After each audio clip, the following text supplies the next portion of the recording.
Heiman, we say that results are corporate, but wins are personal, and that you've got to pay attention to both of them in order to achieve strategic success.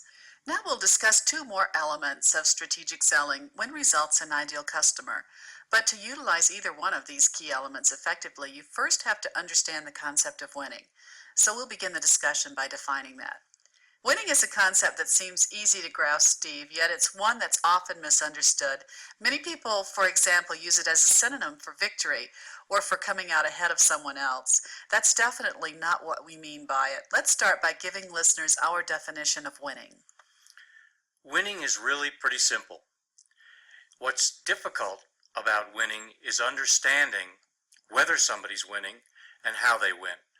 All I mean by winning is that the person that you are selling to feels very good and very positive about the outcome. The individual feels that it makes sense, that it's right for them. And if that person feels that way, that person is winning. This ties in with the very basic assumption behind the whole strategic selling approach. We say that in good selling, getting the order is good, but it's not enough. What do we mean by that? It's not enough because what we really want is a solid, meaningful, long-term business relationship where we don't have to fight an uphill battle for every single order. And the way in which you create an atmosphere and a climate for that kind of business relationship is to make sure that each event, each sale, is one that is win-win. By win-win, it means that I, who am doing the selling, feel very good and very positive about the outcome, and that you who are doing the buying feel just as good and just as positive. If we both feel good about it, then we've both won. I think that your point about I, the seller, having to feel good is a really good one. I think some salespeople don't consider themselves to be part of the win-win strategy. If they lose, it's okay. Yeah, there's a lot of that, and sometimes the losing is on purpose. I'll lose this time so I can win next time. What does that mean? I'll give away a little bit more product, or I'll cut my price, but I'll get it back the next time I'm in a sales situation with this individual or with this organization. And that's just as dangerous as taking advantage of your customer. We're saying be good to yourself as well as your customer.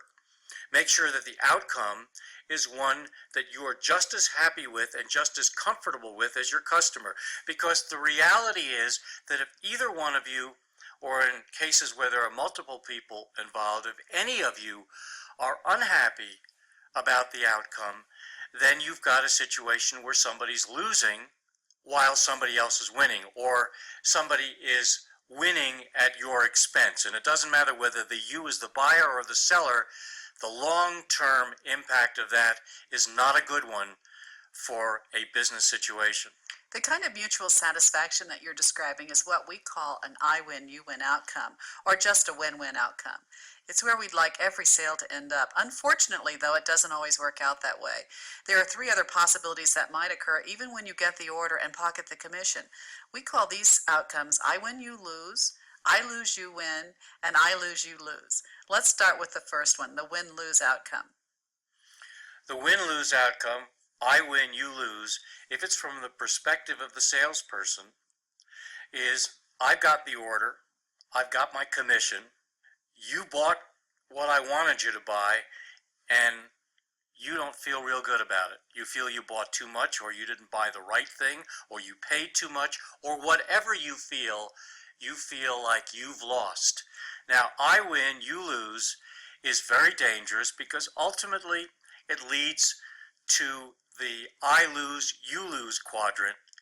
And the reason it leads there is because if your customer feels they've lost, somewhere along the way they're going to try to take advantage to get back at you in some fashion, and that's going to cause you to lose. And if you're going to maintain the business relationship, you will be working back and forth, losing and winning until ultimately the relationship doesn't exist and you've both lost. So basically, whether you choose the quadrant of I win, you lose, that's I, the seller, winning, you, the customer, losing. Or the other quadrant of you win, I lose, which is you, the seller, winning, and I, the salesperson, losing. Regardless of which of those quadrants, sooner or later you're going to wind up in lose-lose. I think in most situations, and of course there are exceptions, we don't choose to be in any of the lose quadrants or to cause the customer to be in a lose situation. What we choose to do is to have a win-win situation. How many times do you hear people talking about win-win without really understanding what it means? We end up in an I win, you lose situation, or I lose, you win situation, because circumstances seem to force us in that direction. And what's difficult about this concept is the skill with which you personally work to assure an outcome that is win-win, and that you do not allow the situation to fall into one where I lose, you win, or I win and you lose. And the reason that you work so hard at it is because if you don't do that, you're going to end up in a lose-lose situation that you can't get out of. Now that we've clarified what we mean by winning, Steve, let's move to the fourth key element of the strategy, win results. Participants in our programs often have trouble with this one. As sales professionals, they're accustomed to delivering results. In fact, they pride themselves on doing just that, but they're often unsure about why we insist on win results rather than just plain results. How about clarifying the distinction? The distinction is also simple. What's not simple is understanding it in a real-world live selling situation.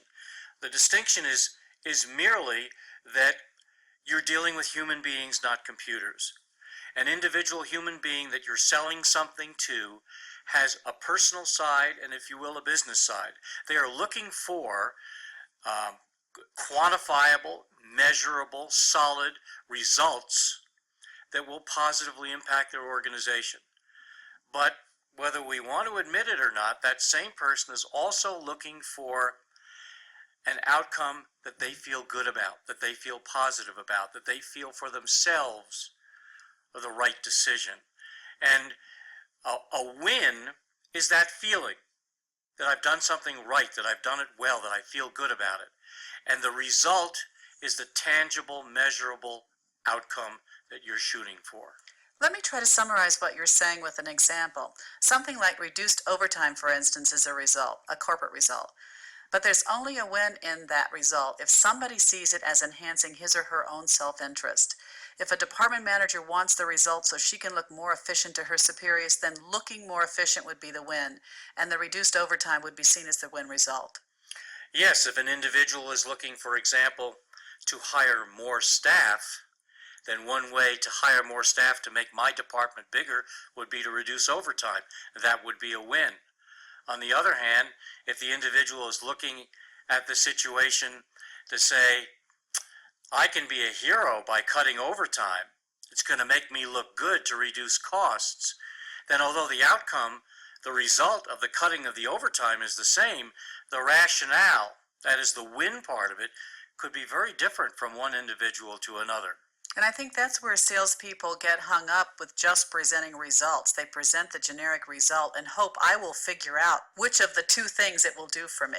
And sometimes you will, but if you want to leave it to the fates, you as a salesperson risk that the customer or the client will not figure it out. There's another great danger here too, in that since wins are personal, I as a salesperson may feel that you would win in the same way that I would, and therefore I am projecting on you or to you wins that aren't your wins, they're my wins. In other words, I'm not listening, I'm not asking questions, I'm not understanding you, I'm just assuming that you'll feel about the outcome the same way I would if I were in your shoes. And that's extremely dangerous because we are all so different.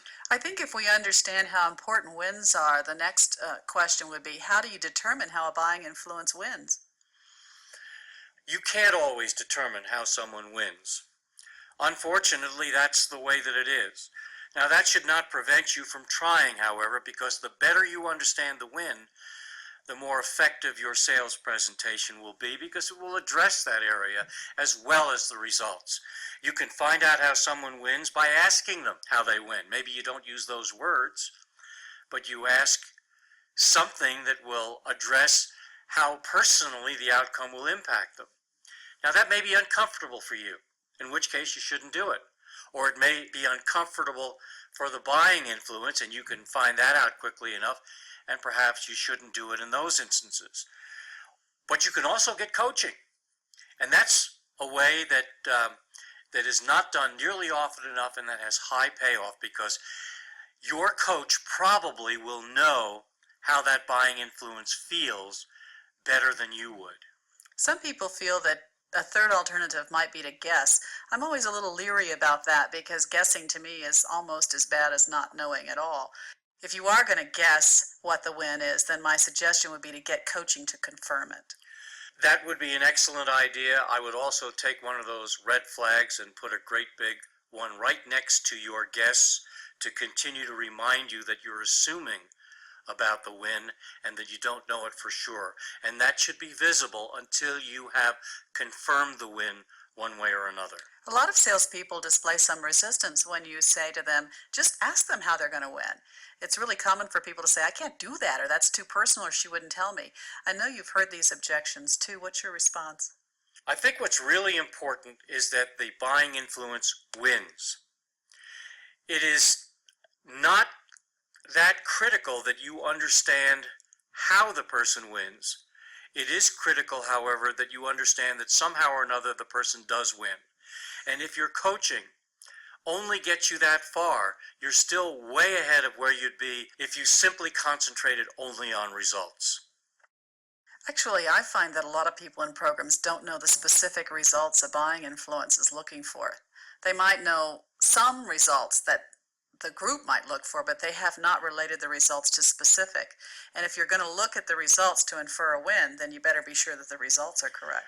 I think you're absolutely correct, and the reason that people don't focus in on the results is, to some degree, based upon the training that they've received, which is to throw out every single result, every single benefit, every single feature that the product or service has, and that shotgun approach will connect somehow, some way with the customer so that they will determine which of those results will be important for them. That approach, however, doesn't tell you what specific result is really impactful to that buying influence, and I absolutely agree with you. If you don't know what the result is, how can you possibly determine how someone would win from it? Since people buy for personal reasons, not just the corporate business reasons, obviously the better you understand their feelings and attitudes, the more effective you're going to be in delivering solutions that will satisfy them both professionally and personally. And that's the only way to get to win-win. Okay, that's the ideal. That's where we'd all like to go. But it doesn't always work out that way because, let's face it, some potential customers just aren't interested in playing win-win. You're right. Some potential customers, or actually it's often buying influences, technical buying influences within the customer rather than the customer as a whole, that feel that the only way that they can win is if you, the salesperson, or your company loses. And when you've got a situation like that, where the customer feels they need to squeeze every last drop of blood out of you before they'll be satisfied, you have a very, very difficult situation facing you to try to make this come out win-win. We've just spent some time talking about winning. What we mean by winning is that the person that you're selling to feels very good and very positive about the outcome of the sale. This individual feels that it makes sense and that the sale is right for them. We said that we'd like every sale to end up win-win, where the buyer and the seller are mutually satisfied. But unfortunately, that doesn't always happen. The other three possible outcomes to every sale are, I win, you lose, I lose, you win, and I lose, you lose. We also learned how to determine someone's wins. Next, we'll learn about the ideal customer, the sales funnel, and Miller-Heiman's strategy against competition. Our fifth key element of strategy, ideal customer, helps you identify these customers early on and then make some hard decisions about whether or not securing their business is worth all the effort it's going to take. It also helps you to identify your potential best customers, the ones who are asking to be partners in a win-win relationship, and to give them the special attention that they deserve. Why don't you start off, Steve, by defining what we mean by ideal customer? First of all, they're probably